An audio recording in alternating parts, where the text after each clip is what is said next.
raha banao ny tokantrano manaraka ny météo amin'izao fotoana izao ny sary azy tamin'ny zanapolana tamin'ny tian'io ty misy atrano moa ny raona avy any amin'ny ranomasimbe indiana zay anisany mitondra rotsakorana any amin'ny tapany avaratry Madagasikara iny fa ny ambiny kosa dia maina tanteraka ny andro atao anatin'ny 3 andro avy dia mbola saika mitovitovy amin'izay atrano ny firafitry ny toetry ny androntsika satria dia mbola misy atrano ny raona avy any amin'ny ranomasimbe indiana ka mitondra rotsakorana ho an'ny faritra atsinanan'ny Madagasikara iny. Ny ambiny kosa dia ny zavona no mibatoerana ny atoandro moa dia ny masoandro ao anatin'izay ihany koa ny maripana dia somary misy fidinana ny maripana ambany indrindra saika hita zay amina faritra maro eto amin'ny avoatany sy ho an'ny morontsiraka atsinanany nosy ny toy izao ny toetry ny androntsika ho an'ny rapitsy vao maraina misy ny zavona ho an'ny avoatany sy ny faritra atsimo atsinanan'ny Madagasikara mety avoakasika an'izay ihany koa ny faritra avoatsinana toy ny faritra atsinana zay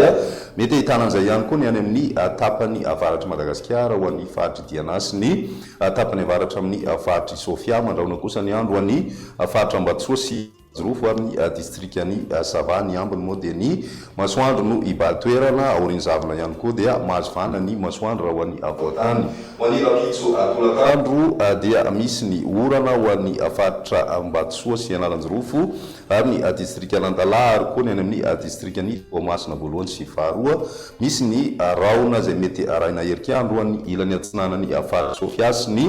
faritra Raotramangolo fa ny ambiny kosa indray dia ny masoandro hatrany no ibatoerana raha ny maripana ho vinavina amin'izay androny rapitso izay raha ny ambany indrindra ho an'ny avoatany mety tafidina hatrany amin'ny 5 degré celsius vakinakara 10 degré celsius kosa ho an'ny atsiatra ambony ny morontsiraka atsinan'ny Madagasikara 7 ka hatramin'ny 20 degré celsius izay maripana ambany indrindra izay ary ny any amin'ny ilany andrefana 7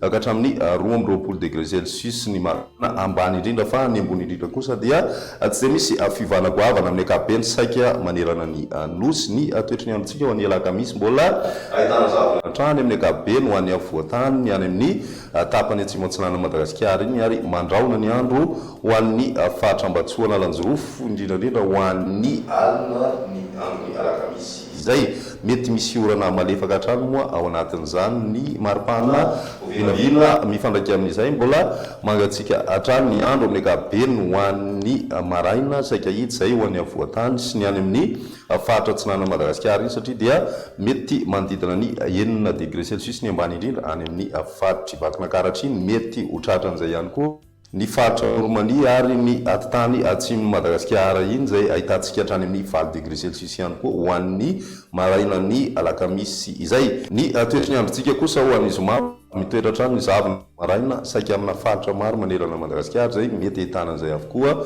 amin'ny maraina fa aorian'izay moa dia ny masoandro no ibatoerana mandraona kosa ny andro ho an'ny faritra avaratra atsinanan'ny Madagasikara iny amin'ny akapobeny zay fa ny ambiny kosa aorian'ny zavona moa dia ny masoandro no ibatoerana raha ny maripana vinavina manodidina ny 9 ka hatramin'ny 17 degré celsius eo hatrany ny ambony indrindra zany hoe tsy misy fiovana goavana kosa raha mahakasika an'izay fa ny ambany indrindra hatrany dia somary mbola ahitanan'izay mangatsika izay hatrany amin'ny ambany indrindra ho an'ny avoatany satria dia 9 degré celsius hatrany loha ny ambany indrindra vao vinavina hitantsika any amin'ny faritry vakinakara iny dia izay indray ny météo tamin'ny tian'io ty raha pizy indray fotoana manaraka venoma tompoko.